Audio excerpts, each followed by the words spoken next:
Good morning, আমি তনুশ্রী। আপনারা সবাই কেমন আছেন? আশা করি খুব ভালো আছেন। আমিও খুব ভালো আছি। তো আজকে সকাল থেকে কাজ করতে করতে আমি খুব টায়ার্ড হয়ে গেছি। বাট টায়ার্ড হলে তো হবে না, এখন আমাকে আমার ছেলেকে আনতে যেতে হবে। এই যে আমার ছেলে এখন এসে টিভি দেখতে বসে পড়েছে, আর আমি সেই ফাঁকে আমার ভিডিওটা টুক করে অন করে আমি এখন আপনাদের সাথে গল্প করতে বসে পড়েছি। মানে কাজ করতে করতে আমি আপনাদের সাথে ভিডিও করছি। তো চলো আমি একটুখানি জামা কাপড় মেলে নিই।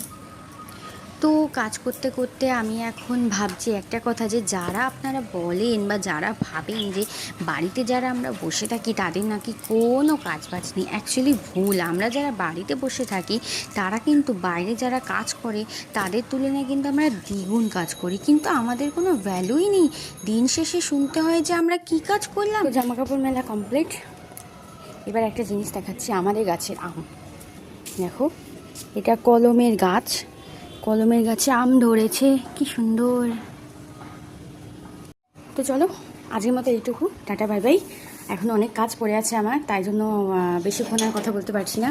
তো এখন অনেক কাজ আছে, সবে ছেলেকে স্কুল থেকে নিয়ে এলাম, এখন অনেক কাজ বাকি আছে আমার, তো করতে হবে আস্তে ধীরে। তো বাই বাই, আবার কালকে দেখা হচ্ছে নতুন কিছু নিয়ে। আর পাশে থেকো, সাপোর্ট করো, ভালো লাগলে অবশ্যই একটা লাইক করো আর একটু কমেন্ট করে যেও, যাতে আমি একটু মোটিভেট হই। আর আমার ব্লগ পছন্দ হচ্ছে কিনা সেটা অবশ্যই একটু কমেন্টে জানিও, নয়তো আমি চেষ্টা করবো অন্যরকমভাবে কিছু বানানোর। Thank you, bye bye, tata.